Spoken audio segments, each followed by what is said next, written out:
une découverte importante a été faite.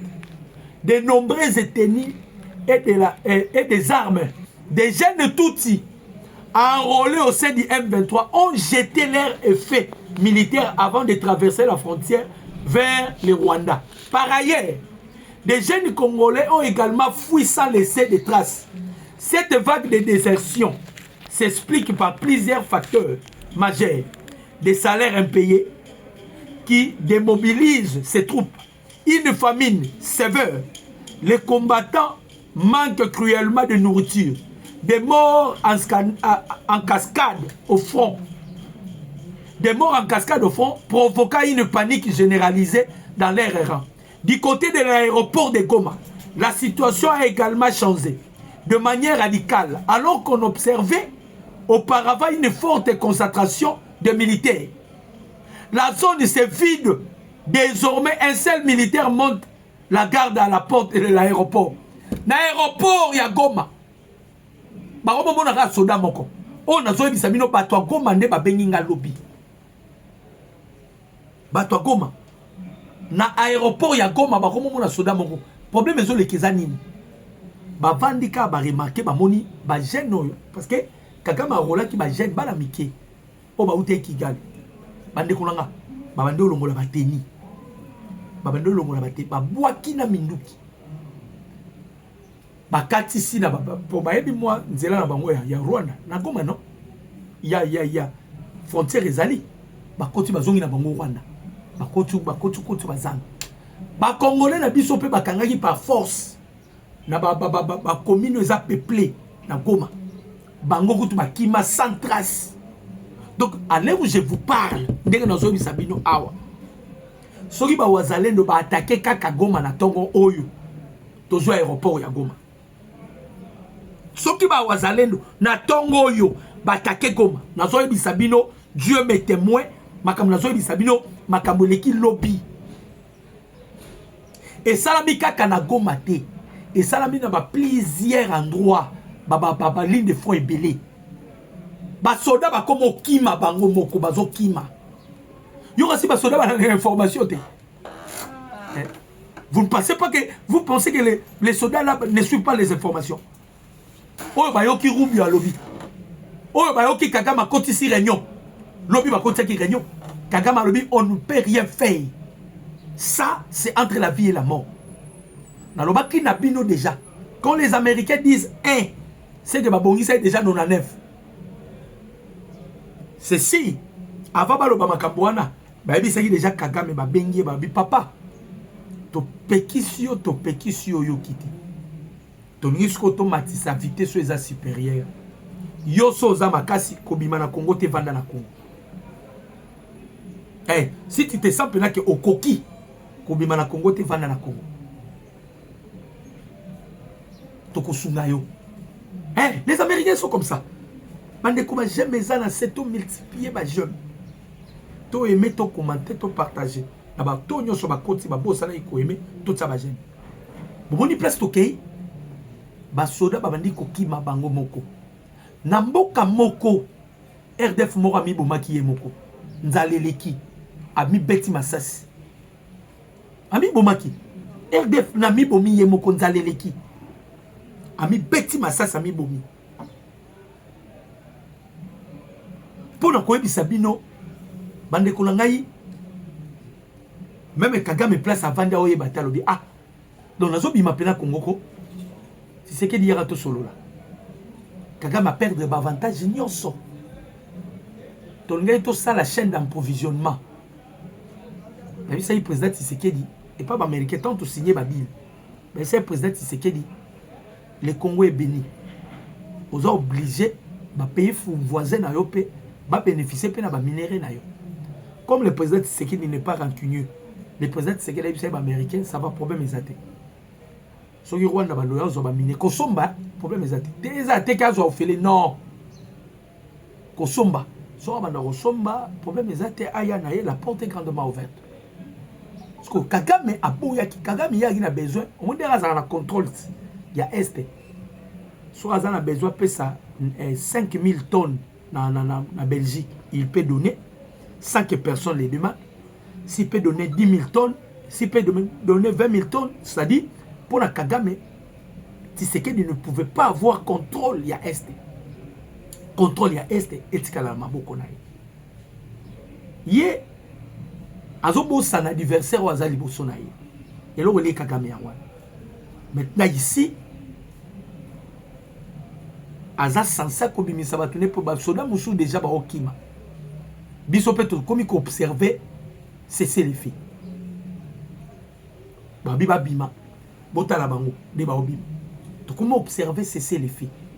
C'est ce qui fait que, na Goma Lobi Basoda Bango Nyoso Babimi. Bazo Kima. Bamsou Bazo Kota na Bazamba, Bamsou Bazo Kima, donc, Baboyi na Bango, Baboaki Bateni. Baba Obundali Soute. Bakoufi tellement trop. Et Bazo Koufa sans arrêt.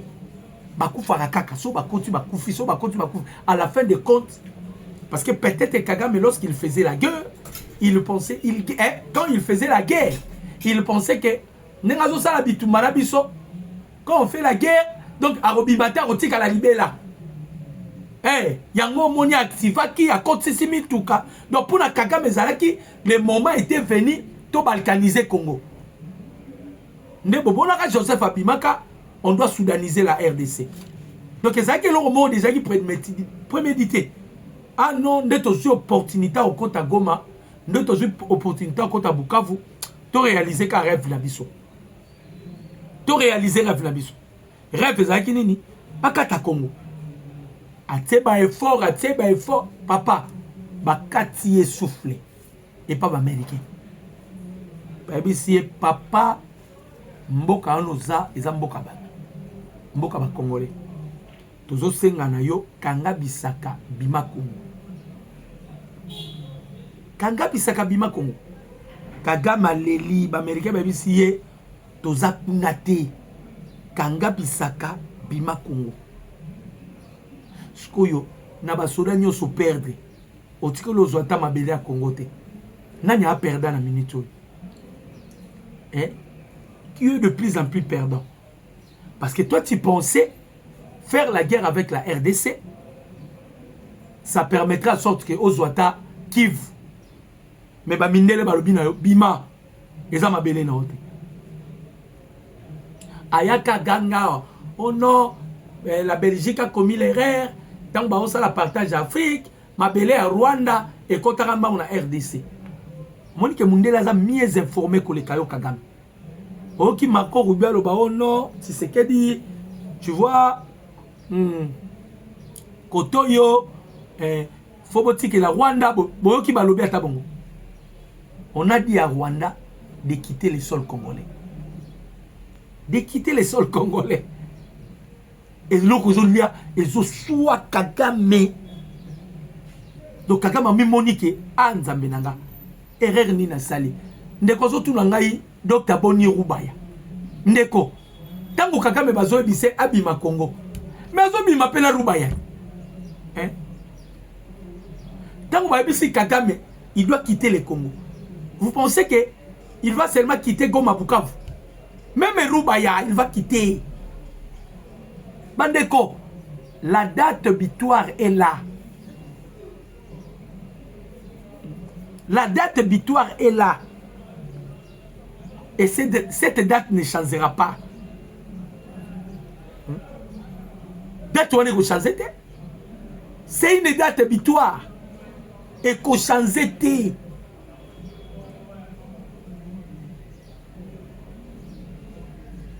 Bakoti réunion lobby. Kagame azotu makazotu na kabarebi. Qu'est-ce qu'on doit faire? Qu'est-ce que nous allons faire? Ce que vous devez faire, c'est retirez-vous, non? Parce que ici Paul Kagame. Kagame a commis au bout des souffles. Surtout que, bandeko ba Congolais, Ozobunda, tu cherches à sorte que, au sale l'oro moroboué, mais ici mbati. Babelge, babetaki li solo. Balobi o non, tala kindoki ya babelge, Maxime Prévost. Et un ministre inutile. Hein? Un ministre inutile. Tana babeli jelo bani basal. Ba données nyoso eza changé déjà. Tous les données sont changées. Babelgi balamukio non. Il faut que les retraits des troupes rwandaises se fait directement avec la neutralisation des FDL. Bon, la réponse va si bon. Naba américain. Sony naba belge. Kagame est grillé. La réponse des États-Unis au gouvernement rwandais. Les FDLR Oyo Kagame Olobaka sont dans les zones contrôlées par les M23 et vous. Le Congrès américain fait comprendre que les FDLR se trouvent dans des zones sous contrôle du M23. Donc, dans les secteurs où les Rwandais et ses alliés ont une influence directe. Les M23 ne sont pas indépendants car il existe un schéma clair de coordination entre Kigali et ses troupes. Il ajoute que les Rwandais utilisent la culpabilité internationale liée au génocide comme un bouclier pour dissimuler ces crimes en République démocratique du Congo, en continuant à manipuler les narratifs. Donc, Makambu Maxime prévoit l'Obaki, Namaye, Wo, Baebisie Papa, les FDLR, ils ont la zone sous occupation. Ils ont la Roubaya, ils ont sous occupation. Il est temps qu'il va neutraliser les FDLR. Pour la biso biloko wana toza kunate. Eh, pour la biso biloko wana toza kunate. Yango moni ba pays nyo so Afrique. Ba ennemi à République démocratique du Congo. Ba liba sala mo eloko moko ndeti to sala moi eloko moko mini moko sommet to kutani sa Tshisekedi na Kagame. Président Tshisekedi a boyi biloko wana nyonso. A boyi biloko wana nyonso. Skoyo awa Kagame, c'est lui qui est le perdant. Azoye bate asala nini. L'Américain va dire tu dois sortir. Kagame sokyo bimite okosambo. Ba obete na gauche, ba obete na droite, carburant na Kigali ezate. Mbongo, inflation monétaire. Alors baka na biso sanction. Moni sanction place memio. Il voulait sous-estimer les États-Unis d'Amérique sans tenir compte que c'est un robot que les Américains ont créé. Bango moro américain balobi to bomaskoyo système oyo. Parce que Kagame a un système. Bazouka et l'or batie katinaye. Tout ce que Kagame faisait au Congo, c'est tout un système. Basalaka ye bongo za américain. Basalaka ye pona ba intérêt ya américain. Mais les Américains se rendent compte les robots azali sous notre contrôle na bisoté. Ba pièce bataka katinaye c'est déjà endommagé. Le voilà ba pièce c'est endommagé et perturbé mutu na ye. Akomi ko sala makambo en dehors ya bato ba créa qui. Donc voilà pourquoi les Américains bazana obligation à kobomaye.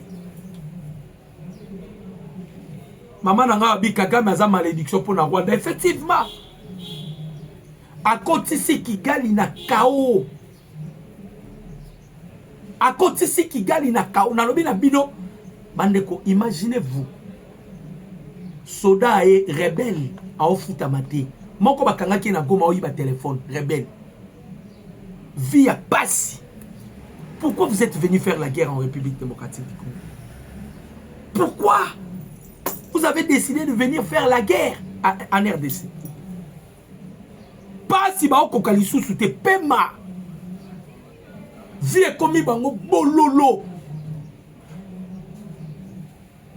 A salagi par tous les moyens bandeko nanga. Na ba Clinton, ba Barack Obama, bandeko pousser Kagame à saboter accord à Washington. Ah, siko bando betaye. Oki Clinton a lobby. Oki Obama a lobby. Batiki Kagame yemo na kati sanga. Na Emmanuel Macron. Batiki ba na kati sanga. Macron ne peut rien faire. Atina battu pas président Tshisekedi, président Tshisekedi a bengani ba na oya. Abina oya mamutu te na oya bomma. atinda président Tshisekedi bobima na koyamba mutu te tozalaki na besoin na bino bonne kosala baventure parce que lui-même Kagame se rend compte que o makambo pe silaka oui makambo silaka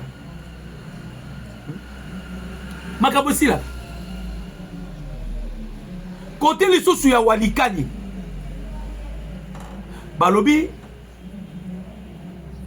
les combattants wazalendo affirment avoir infligé de lourdes pertes de l'armée rwandaise environ du village Ioula dans les territoires de Walikali lors d'une tentative de débordement signalée ce dimanche Ezaki Lobby.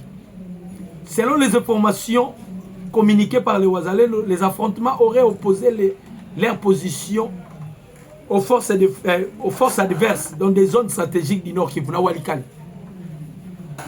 Babetami à la fin des comptes bazumi bango za rasoke yindi eloko liboso balongola ka teni balongola ka bateni soke yindi balongola ka bateni so balongoli teni se bali ba kimambango bakende awa to beti bango bazonga awa to beti bango. Vous ne voyez pas que Kagame a la crise cardiaque. Vous ne voyez pas que Kagame a la crise cardiaque. Ngelo qu'on a sepelika na réponse ya congrès PC. Et lobby FDLR et ça zone au kaba M23 baza. Si réellement vous voulez neutraliser les FDLR, allez neutraliser. Yango Rubio lorsqu'il donnait son Rubio tanga bandeko loba. A boye kuto kokene gauche droite. Marco Rubio. A boye kokene gauche droite. Parce qu'il y a un fonctionnement à Batouana. Rubio kene gauche droite était. Bateau baza aventurier. Toke na bango boité, toke na bango boité. To beta bango bo. Ba pesi Kagame option, ba be non. Yo lenda kaka sur ba FDLR et loko lembisi lobby. Il comptait sur ba FDLR. Mais tant que lobby a eu réponse à ba FDLR, Kagame lembi. Amina na place au kimilate. Atana ke pa ba FDLR. Ezaka liwa. Là que les mopanzibo ezaka liwa siko torosuki la wapi nde bakota ki réunion bakoti réunion ba kabarebe banani nani banani d'ailleurs ba James Kabarebe déjà James Kabarebe a perdu déjà na banani ba Hutu. Ils ont tué des Hutu ba ebi ke soki ba Hutu ba zongi à la tête du Rwanda, ça serait la vengeance, ça serait la vengeance. Alors bakoti réunion option na bango eza nini na minute oyo balinga bavanda na hypothèse ya ba FDLR, ça n'a pas marché. Option na bango eza ba créer chaos, bako créer chaos ndenge nini bazo kotisa trouble et pas ya ba IM23 bakotisi trouble et pas ya ba RDF bakotisi trouble et pas ya banani bako. Imaginez-vous lobby Bertrand Bisimwa na Goma. Bertrand Bisimwa komi na Goma. Pas pesi ma même instruction. Bakanga bato nanga. Ba poche nyonso nanga bakangi bango. Ah les abo ba kote bon. Lelo ne ba kote ba prison. Kaka dali pamba boui. Bertrand Bisimwa donne l'ordre. Cela prouve que nanga ndaza cible na mito. On cherche maintenant par quel moyen bakosi misananga touche. Na minute nanga za cible. Baoluka bakanga nanga, mais baoluka bakena ngona ba narratif moko boye. O eko betate. Parce que vous savez avec Magloire Paluku, ça créait des choses. Ils veulent maintenant faire avec nanga na façon moko boye. Il y a sous forme que peut-être Nanga a commetté qui erreur, peut-être Nanga sala qui est l'autre morobo, il y a un monde qui sala sikoy. Nanga lobi kutute, a Monica Batune bando kanga bango. Nye, il est mort déjà affaibli, boyebi ke nanga aza affaibli, extrêmement affaibli. Batali gauche, batali droite, baobima Goma, baobima Bukavu. Donc Goma Bukavu ezalaki nango courte joie et il pensait que bakoki kotikala. Mais allez revoir les choses. Même un mixage na brassage wana. Pardon, le programme il y a PDD RCS wana. Parce que CONOPS des opérations, normalement on devait procéder aussi dans l'opération wana. CONOPS des opérations. Fallait qu'on se procédait dans l'eau. Mais n'engeka Aroubi à l'Obakabi, problème il y a M23 et Tikali, nous allons traiter ces problèmes-là. Et bébé si calcule là bango tout. Yango boyokaki ba komi ko boma na bango biso tolobi ah o ezagé Kagame te. Kagame komi na piste à Sikata zoluka créer.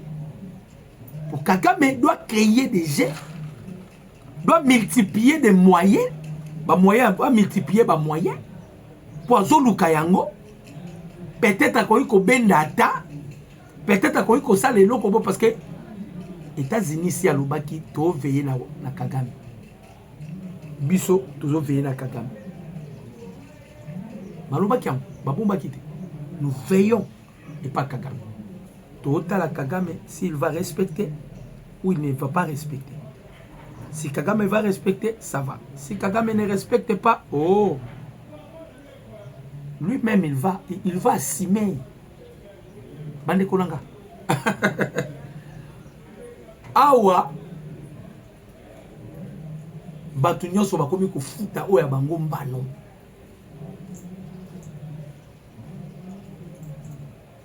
Là où déjà basoda na Goma baokima. Vous voyez pas que même la vie de Nangue est comme en insécurité. Tout solo la nan. Aéroport tout le monde a gardé. Kagame, toi tu avais dit que tu ne vas pas quitter le Congo. Tant que ma cause profonde et ça nous traiter, moi je ne dois pas quitter. C'est ce que Kagame a réussi à faire. Il faut pas traiter ma cause profonde. Ceux qui vont traiter ma cause profonde, c'est alors qu'on a quitter. Cause profonde des années, oh ma belle. Ah, ma belle, ça va. Ma belle. Au signal, on a un contrat, ma belle. Oh, na signaka, ça va, problème ça. Américain va vendre ba zelier titi ba bimise les rapports na place ba luka ba kita na makamla mabele mais ba américain ba bimise les rapports ba bimise les rapports ba lobi papa bima nde na Congo sikoyo bima na Congo loko ayozo zongo ba black bima Sokyo bimité au Kosambo. Ba William Ruto, ba Museveni, ba Bandi Kolela. Ba Bandi Kolela, ba toana nyoso bandai kolia na Congo. Tous ces gens-là vivaient au Congo. Bouffaient l'argent des peuples congolais. Avec les terres que Joseph Kabila Pesaka Bango. Ba exploiter minerais congolais. Basala nyonso barosala bazalaki na nyonso bandeko ba congolais. Président Tshisekedi ayalobi fini la récréation mbongo ebele boye ezokende boye sikoyo armée ya Rwanda oyo ezalaki na Goma déjà epanzani ya Walikali epanzani ba François bayaki na Rubaya. On nous apprend que François Bayaki na Rubaya, François Bayaki na Rubaya, misusu bakoma ozongela nzela ya Kigali. François Bayaki na Rubaya. Misusu bakoma ozongela nzela ya Kigali. Pour na koyebisa bango ke kope foiré. Kope baby. Basodo ila Goma bakimi pamba te, je vous avais dit l'autre fois. On avait déjà les gens na Goma. On avait déjà les gens na Bukavu. Tant qu'on a au revabio, sont ils que la intention de changer la constitution. Biso place aux autres déclarons indépendants. baoye bate que peut-être c'est que là obeta likambo timing. Tout est calculé. Nyonso na kati ya chrono. Ndeto okende bo nyonso eza na kati ya chrono. Bango ba rêver. Ok, peut-être c'est que dit déjà avec les Américains. To sololi. Et c'est trouble même na basango. Hein? Basango. Bozoka bango ba oloba lisusu. Même ba moupe. Bandima ite ke makambo ko za la ndenge za bo lelo.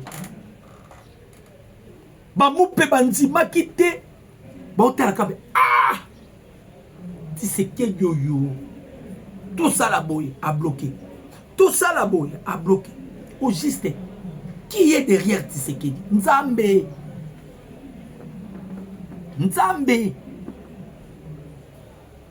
Baruto bango conseiller mutu na bango. Moi na Maïkeba. Oyo et comme terrain mususu. Parce que les Américains observent maintenant. Muto otinda ba soda na esima ya Rwanda. Muto otinda ba soda na esima ya Rwanda. Aobima traître. Aobima à connivence avec quoi? Les M23. Américain baoluka bata kimia yo zotinda batu. Pona nini? Pona koya kota désordre. Ah. D'accord. D'accord. Donc bande ko ba congolais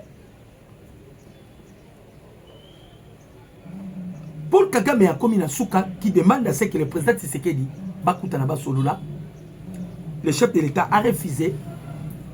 De l'autre côté, l'Union européenne a dit que crise zoya na Europe. Souffrance zoya na Europe, il y a ma kassi. Pays n'a payé comme il s'est désolidarisé dans l'Union européenne par rapport à l'accord de signé na Rwanda. Il faut se rendre compte que eloko memi mo pepe oyo c'est parce qu'ils ont signé un accord. Pendant que les députés européens ba supplia bango. Bokata accord oyo balinga kate. Bokata balinga kate. Sikoyo donc il faut se rendre compte. Il faut tinda délégation ba luka président Tshisekedi. Le chef de l'État a refusé. Mokonzambo kaboyi. Na Goma ba soda Rwanda ba komi kokima. Bakomi kokima ya kokima. Babi bakobunda na bango lisute. Na Walikali. To continuer ka ko récupérer ba entité. To récupérer ba entité. Donc pour vous dire bande ko ba congolais eloko nyonso ya kene bandeli pe akana suka. Hein? Eloko nyonso ya kene bandeli pe akana suka.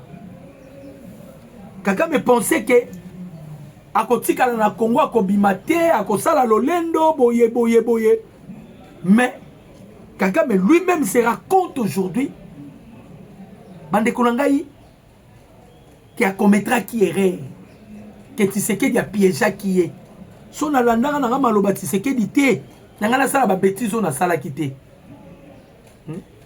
kolanda Tshisekedi moins de escarmouche nde kotenga na Goma. Kolanda Tshisekedi moins d'escarmouche nde memelinga makambo ebele. Kolanda Tshisekedi moins d'escarmouche nde tala makambo sali boy. Parce que biso to ndoy ko luka to simisaka Kagame touche. Ok funda Kagame tia des preuves. Bako défendre na ba globaliste, bako défendre na ba multinationaux. To simisa ta ba touche. So to simisi ba touche.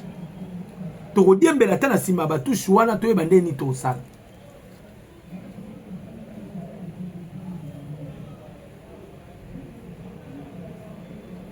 Toke na ye na batushi, toke na ye na batushi, toke na ye na batushi.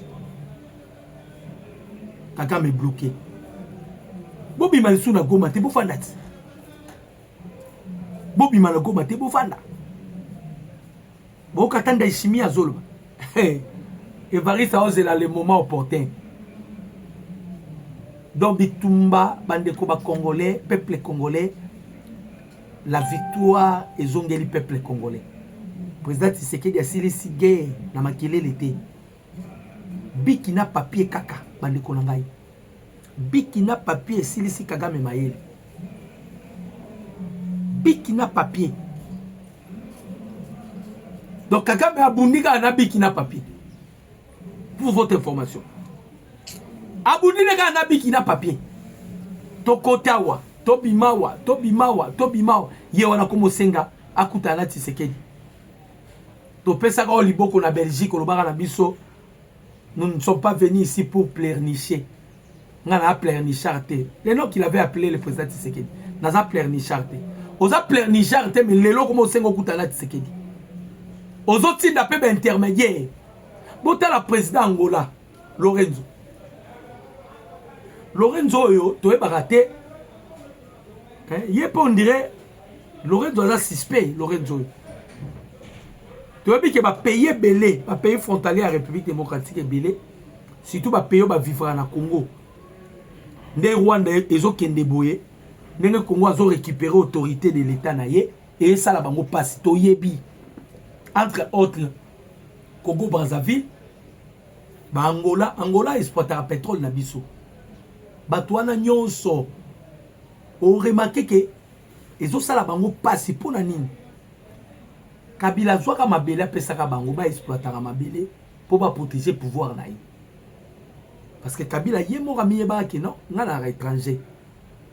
Ba Congolais ba kotelemela nga pe ndisi 4 matin na kei. Alors pour ba Congolais ba bundisa ngate na pesa ba pays frontalier à Congo opportunité ko piller minerai congolais mais en retour ba protéger nga. Mupaya kolonda kwaza kolonda. Est-ce que Tshisekedi peut donner le minerai dans le Congo Brazzaville pour Congo Brazzaville la protéger? Hein? Est-ce que Tshisekedi peut donner le minerai dans Angola pour Angola protéger? Non. Hein? Non. En plus, ça parce qu'ils savent bien que le Congo est en Bokalanga. Kabila bande ko sala yango parce qu'il yebaki que il n'était pas congolais.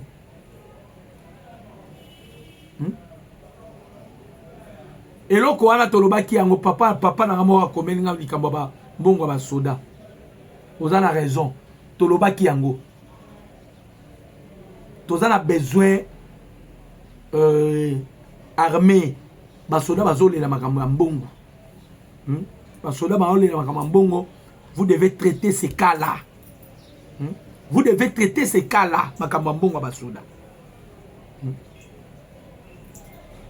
Vous devez traiter ces cas-là. On parle de ça, mais on a beaucoup plus. Quand je donne l'information, il faut avoir une piste pour toi Koluba. Mais ils ne m'ont pas donné de piste. Ils ont toujours bétané les solos à Kagame Bitumba Sili. Bande Koba Congolais, Bitumba et Sili. Président Tshisekedi Alongi Bitumba. Quand on a l'attaque Pembe, Battenaka quantité. Mais les autres, pourquoi président Tshisekedi a l'attaque Pembe? Ayebi saki Jean-Jacques Pourouzi qui na sisi Bitumba. Ayebi saki Jean-Jacques Pourouzi na sisi Bitumba. Biso tozo kango ba aventure mais allez où tu tombe ta lisolo na bino. Kagame est dans l'obligation de se retirer.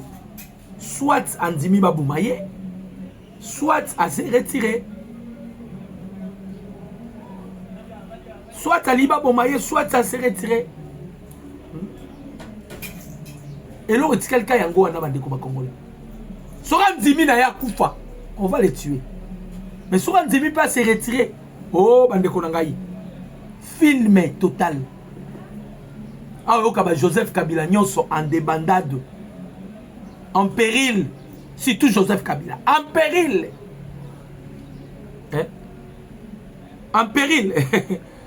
Na Kabila zo miye batesko na minito yo. Parce que yenda ela ibiso. Bobi Kabila maramba ela ibiso. Aya biso non. Soudanisation. Ah, bande konanga. Totala Kabila tobi. Waza kindo kité. Kabila oui kamba mo maramba soudanisation. Mais ouais, bon on se place pour commune à Kabila. Est-ce que a soudaniser Congo? Yende ba soudaniser dans ces pays. Ba soudaniser dans ces pays. Nenga zawa na bande ko ba congolais bokoyoka lisu Kabila te. D'ailleurs, d'abord ana mukonza kobatama. Mukonza kobatama. Donc ti Kabila banaye kobatama ba okosa kufi ande ko kima dossier ya CPI. Dossier à CPI. Si abanaye kobatama ba okosa ke o Kabila kufi, Kabila kufi, Kabila kufi. Ezaki dossier à CPI abanaye kokima. Dossier yetala munene. Et le kina munene ya Kabila. Kabila ye moko azoye bata ko gérer dossier ndenge ni. Donc ndenga zawana il se cache dans l'oubliette. Il se cache dans l'oubliette. Akimi pona libela. Et tant que tu as Goma, tu as Bukavu, tu as un président qui s'est dit loko moko. Mukondamboka otali Mexique, otali pe États-Unis. Batianine, Batiamir. Chef de l'État, biso penana Rwanda, foka Amir. Toi na biso na problème te na Rwanda, mais to sengi ka Amir. To kutana na bango te po te. To tsaka Amir. Na ba mauvais souvenir o toza nango po na Kagame. Il faut Mir. Parce que lelo tozo zela lo mususu ezobima lelo na Goma. Lo wana to ebite soki ebima bananga nde bakobima. Soki banani nde bakobima po bazobima chaque jour. Ba véhicule ezokote ezobima. Ezokote ezobima. Véhicule opeza libabe. Et là, la nzela pour carburant ezate. Mon numéro c'est plus 243 89 63 95 965. J'ai dit et je vous remercie. Ciao.